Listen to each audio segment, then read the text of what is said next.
Assalamualaikum warahmatullahi wabarakatuh. Oke, Ananda di rumah, apa kabar? Semoga selalu sehat dan dalam lindungan Allah Subhanahu wa Ta'ala. Oke, pada hari ini kita akan melanjutkan pembelajaran IPS kita mengenai interaksi antar negara ASEAN. Oke, pada pertemuan sebelumnya kita sudah membahas tentang faktor-faktor yang mendorong kerjasama antar negara ASEAN. Nah, hari ini kita akan membahas tentang kerjasama apa saja yang terjalin antar negara ASEAN tersebut. Jadi, pada pembelajaran hari ini, Ananda diharapkan dapat menjelaskan wujud kerjasama di bidang sosial, politik, ekonomi, budaya, dan pendidikan antar negara ASEAN. Oke, kalau gitu langsung saja kita bahas beberapa kerjasama yang terjadi antar negara ASEAN, baik itu dalam bidang sosial, budaya, ekonomi, politik, dan keamanan, serta pendidikan. Bentuk kerjasama antar negara ASEAN yang pertama yaitu di bidang sosial dan budaya. Kerjasama antar negara-negara ASEAN dalam bidang sosial dilakukan agar tercipta kerukunan dan kemajuan bersama. Setiap negara anggota ASEAN diminta untuk berperan aktif dan ikut serta dalam upaya kerjasama guna mendukung kesejahteraan negaranya sendiri. Oke, berikut adalah beberapa contoh kerjasama sosial budaya antar negara di bidang sosial dan budaya. Yang pertama, penanganan narkoba dan solusinya. Kemudian yang kedua, penanggulangan dampak bencana alam. Yang ketiga, bidang pembangunan sosial dengan menekankan kesejahteraan golongan berpendapatan rendah, perluasan kesempatan kerja, serta pembayaran upah yang wajar. Yang keempat, pengembangan sumber daya manusia. Yang kelima, peningkatan kesejahteraan. Berikutnya yang keenam, pertukaran pelajar. Kemudian diadakannya Kongres Pemuda ASEAN, pertukaran budaya dan seni, juga Festival Film ASEAN, penandatanganan kesepakatan bersama di bidang pariwisata ASEAN, serta penyelenggaraan pesta olahraga 2 tahun sekali, yaitu SEA Games. Yang kedua, kerjasama di bidang ekonomi. Nah, kerjasama dalam bidang ekonomi ada beberapa hal. Yang pertama di bidang ketahanan pangan, di mana ini terjalin melalui ASEAN Integrated Food Security atau AIFS. AIFS dibentuk karena adanya masalah pangan di negara-negara anggota ASEAN. Ketika salah satu negara ASEAN sedang mengalami krisis pangan karena bencana, maka negara lain siap menyuplai cadangan pangan untuk negara tersebut. Nah, beberapa negara anggota ASEAN yang telah mempersiapkan diri untuk menjadi penyedia cadangan pangan untuk keadaan darurat adalah Indonesia, Malaysia, Filipina, Thailand, dan Singapura. Berikutnya kerjasama proyek di bidang industri. Nah, proyek industri ASEAN ini dilakukan untuk kemajuan bersama negara-negara anggota ASEAN. Jadi proyeknya ini meliputi industri pupuk, tembaga, vaksin, dan abu soda. Misalkan pabrik pupuk ini ada di Aceh dan ada juga di Malaysia. Kemudian pabrik industri tembaga ada di Filipina, kemudian untuk vaksin itu ada di Singapura, serta abu soda di Thailand. Berikutnya kerjasama di sektor usaha kecil dan menengah atau UKM yang ditandai dengan dibentuknya kelompok kerja badan-badan UKM ASEAN. Berikutnya ada AFTA atau ASEAN Free Trade Area, yaitu kawasan perdagangan bebas ASEAN. Jadi AFTA ini bertujuan untuk meningkatkan daya saing ekonomi negara-negara ASEAN dengan menjadikan ASEAN sebagai basis produksi pasar dunia.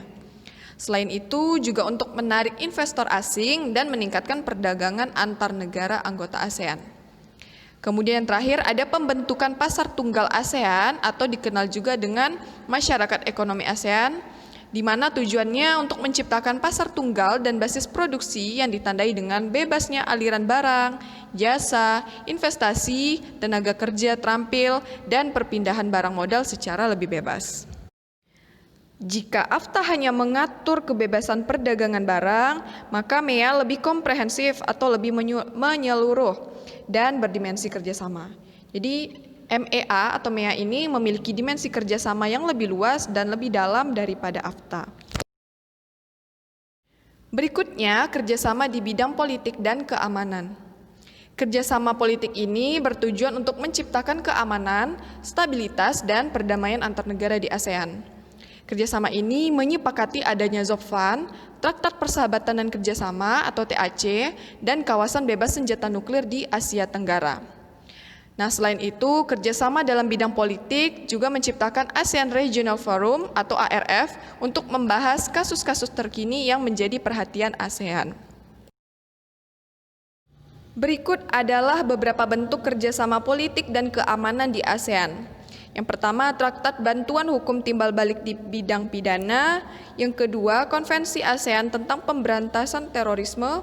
Yang ketiga, pertemuan para Menteri Pertahanan yang bertujuan untuk mempromosikan perdamaian dan stabilitas kawasan melalui dialog serta kerjasama di bidang pertahanan dan keamanan. Yang keempat, penyelesaian sengketa Laut Cina Selatan. Yang kelima, kerjasama pemberantasan kejahatan lintas negara yang bisa mencakup pemberantasan terorisme, perdagangan obat terlarang, pencucian uang penyelundupan, dan perdagangan senjata ringan dan manusia, bajak laut, kejahatan internet, dan kejahatan ekonomi internasional. Yang terakhir, kerjasama di bidang pendidikan. Nah, kerjasama ini terus dilakukan oleh negara-negara ASEAN demi tercapainya tujuan meningkatkan kualitas pendidikan di Asia Tenggara dan meningkatnya daya saing internasional. Nah, berikut adalah contoh bentuk kerjasama negara-negara ASEAN dalam bidang pendidikan. Yang pertama, ASEAN Council of Teachers Convention di Sanur Denpasar pada 8 Desember 2012 dengan tema ASEAN Community 2015 Teacher Professionalism for Quality Education and Humanity. Nah, pada pertemuan ini hadir organisasi guru dari Indonesia, Brunei Darussalam, Malaysia, Filipina, Singapura, Thailand, Vietnam, serta Korea Selatan. Yang kedua, penawaran beasiswa pendidikan. Misalnya, Singapura memberikan beasiswa latihan pengelolaan jasa pelabuhan udara, kesehatan, dan keselamatan kerja industri, komunikasi bahari, dan lain-lain.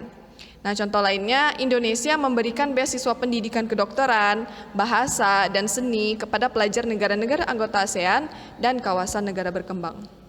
Kemudian yang ketiga, negara-negara ASEAN memanfaatkan beasiswa untuk belajar di berbagai universitas di negara-negara ASEAN dan Jepang atas biaya yang diberikan oleh ASEAN Japan Scholarship Fund.